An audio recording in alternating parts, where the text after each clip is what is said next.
Alright guys, it's Jay from jaysgolf.com, but this is going to be the old style HP golfer tech / iDevice video. In front of me I have the new iPhone 5S. See that? Yep. So I have the phone, I have an OtterBox Defender for the iPhone 5, and then I have an OtterBox Defender for the iPhone 5S.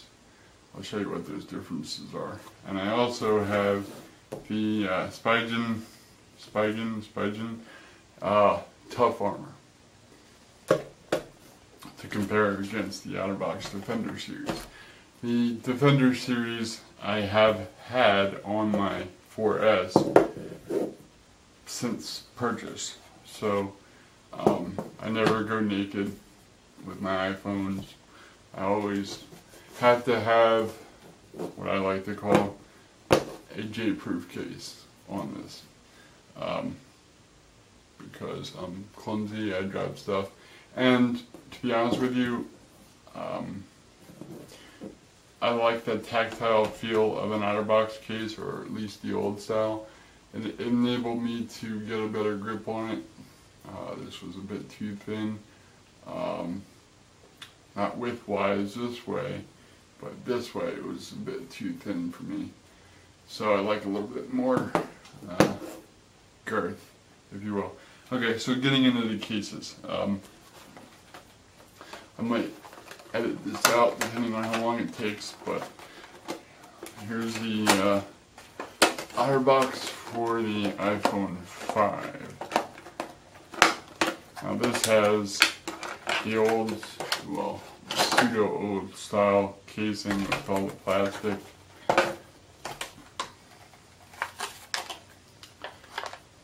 And the usual deal where you get the welcome to the OtterBox. Get the belt clip. Assuming I can get this out. I don't think you have to guess that I don't use the belt clip. There you go. Okay. Put that to the side. So, basically, the difference. Well, here, I'll open up the new case, but I think you can already see what the iPhone 5 OtterBox case is lacking. So with the new case, it's all recyclable, I guess, except for the plastic, the belt clip, yet again. The belt clip comes in. And then you have 2 more sleeves, presumably for the case that goes around, and they're labeled A, B. Okay, and then packing slip, and then the welcome to booklet. So I guess they're trying to be more environmentally responsible PR, which is fine by me. Alright, removing all this, same deal with the plastic cover and whatnot. Now it's pretty clear the difference here. Now they both have built-in screen protectors. Be careful with these while there's no phone in them, because if you depress hard at all on either of them, they will separate from the case and you're done. OtterBox is pretty good though. If you do that by mistake with their warranty, etc., they'll replace it, but just to let you know. So as stated, the biggest difference in the two from the 5 version case and the 5S is the screen protector goes all the way down to include a cutout for the fingerprint reader. They had to do that, obviously. so you can gain access. The regular OtterBox has the standard rubber button that would depress it just fine.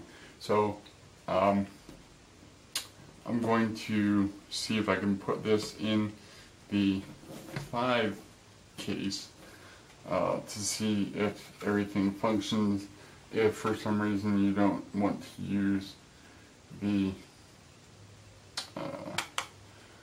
fingerprint reader. Alright, so I'm back and I put the iPhone 5 Defender onto the 5S and it fits just fine. All the ports are exactly the same since the build of the 5S is the same. So you see all the access points are the same. With the lightning connector, the 3.5mm jack, they're still the same. The only difference, of course, is the home button cover. So it works, as you can see there. If you do not want to use, or you're not concerned with, or you just don't want to drop $60, $50 for the new Defender for the 5S, just to have access to the fingerprint reader, this will work just fine. Or if you're just waiting for the price to drop and you don't care, you can wait a little while. So the 5S, I'm sorry, well yeah, the 5S fits just fine in the OtterBox Defender for the 5. So let me pause the video and take it out of its case, which is a bit of a challenge, and I'll put it into the new case and I'll compare the new Defender to the Spigen Tough Armor. I'll be right back. Okay, the casing for the new 5S Defender, or the Defender for the 5S, was far more easy to get apart, primarily because the bottom there, you can see the hole very well in the reflection of the light there. Primarily because the bottom is so much more plastic compared to the faceplate for the 5.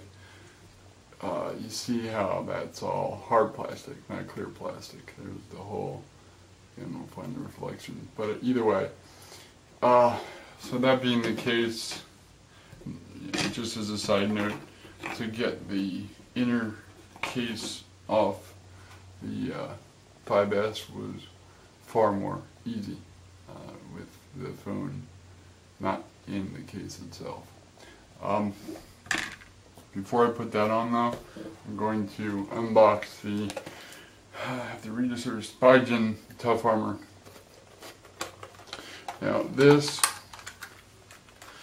there's literally nothing in the case but the case. There's no screen protector included in here, nothing. So it just has a certificate of authenticity. I don't know why you would need that with a case, but nonetheless, here it is. Now they claim that there's air cushions on the edges of. It's a 2-piece case. I'll show you that real quick. So you slide the hard portion off of the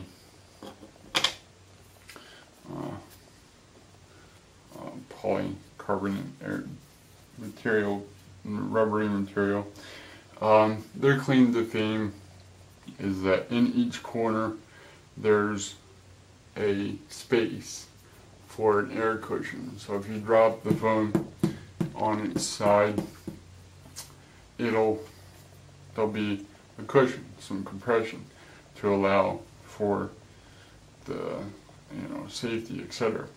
Additionally, and I did notice this when I was first charging the iPhone 5S, that it gets hot. Sucker gets warm. I mean, beyond warm, it's hot. So this spiderweb looking impression on the inside of the cover. It's supposed to disperse that heat. And I suppose anything will help, but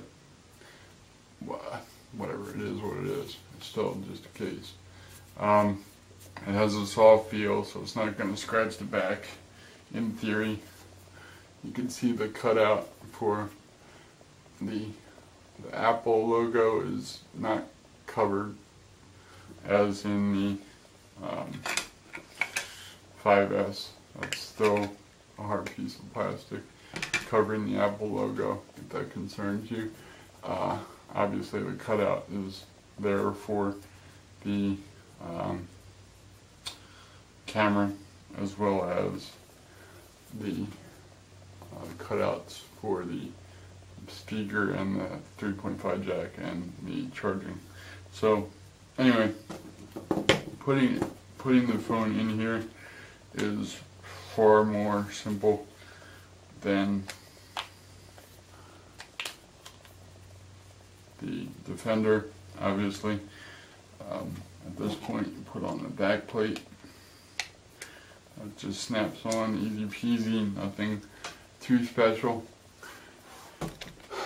I think you probably can figure out the problem with this is that there's no faceplate guard, unless you want to drop another $24.95 on the Spigen glass plate and install that. Now, I have an awful time installing faceplates, whether they be glass, plastic, getting the bubbles out, getting them lined up with the speaker and the home button. You nobody got time for that. I don't got bronchitis, but I still don't have time for that. So I never get it right.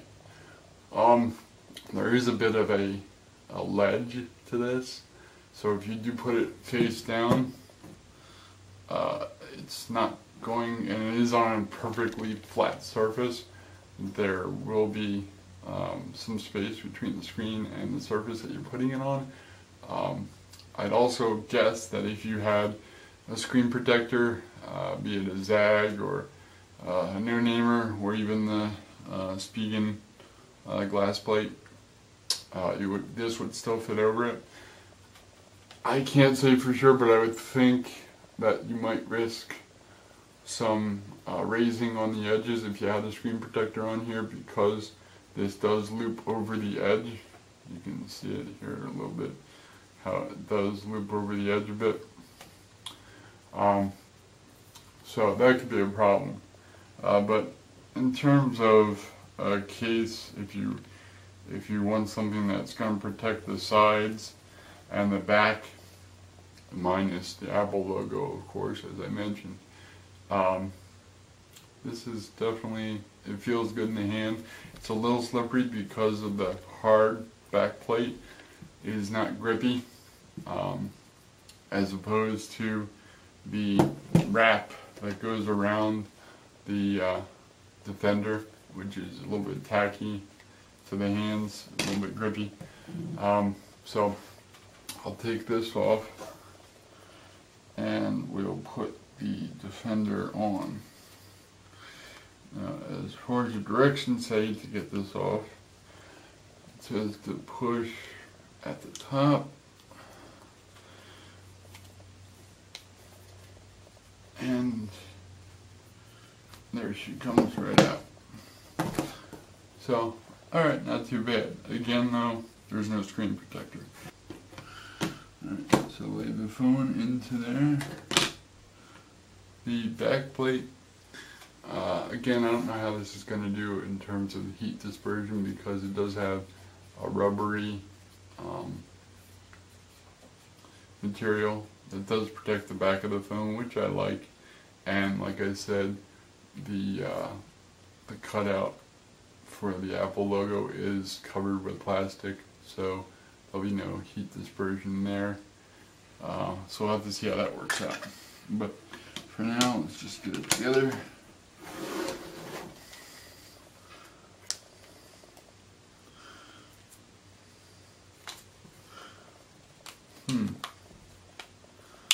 Okay, there we go.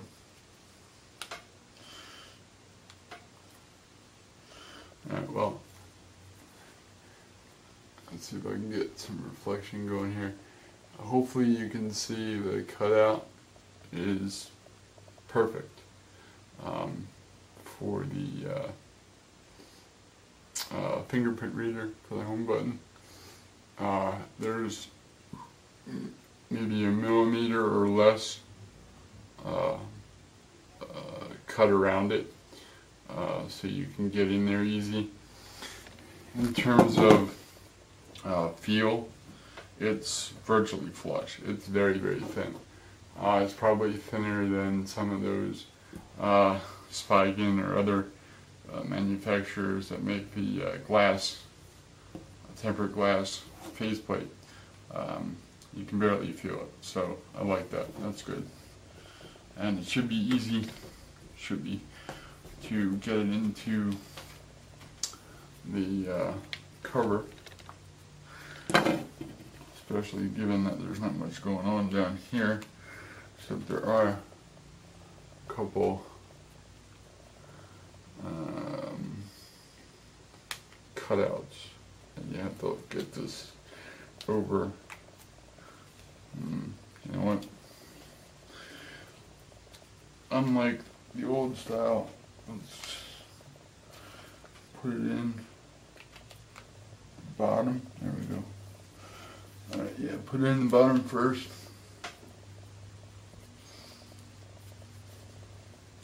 You're just touching every button that there is to touch here. Alright, okay. My big grubby hands are probably getting in your way in the view, but there we go. Okay. Alright. Okay, so here it is with the cover on it. The cutout for the camera is exactly the same. The cutout for the earpiece and the front-facing camera is exactly the same. I'm looking for reflection. There we go. It's exactly the same. And the difference is the bottom, where you don't have that hard plastic. You have the cutout for the home button.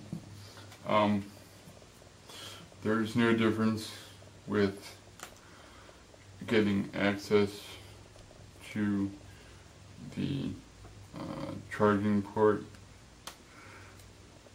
When you open that, okay, there you go. When you pull back that flap, some cases seem to have issues with third-party charging cables that are a little thicker than the thin OEM Apple cable. I don't think you're going to have that problem with this case. It looks like when you take this flap back, you have a lot of room both vertically and horizontally. Same with the 3.5 jack. And it fits flush and easy once you do that. So to compare the faceplates, because that's the biggest difference. It's the only difference, really. I'd be willing to bet that the old cover would fit over this just fine in a pinch.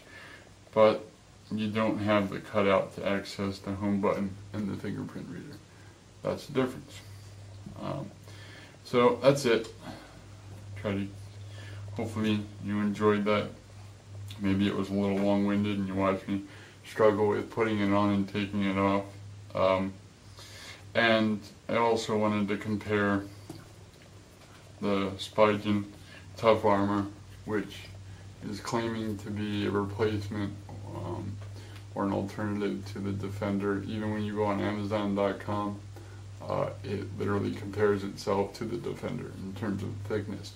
And yes, it is thinner, so if you like that, I would recommend that. My biggest gripe is the lack of a faceplate protector, or a screen protector, built-in screen protector. I like that. It's useful for me. It makes life easier for me. And in the end, whatever phone you're buying, whatever case you're buying it to suit you and your needs and your lifestyle. So that's it. I hope you enjoyed the video. I hope it helped. Proves that in a pinch, the old Defender for 5 fits on the 5S, sans the fingerprint reader. The Spigen seems to be a nice little case for a pinch, but I would say for the money I would just get a Incipio Feather and hope you don't drop it, because then you're only spending 15 bucks, 16 bucks, maybe 19, and not upwards of 25 to 30 for the Tough Armor. So anyway, like I said, if you dig it, give me the thumbs up, and I'll catch you in the next video. Later.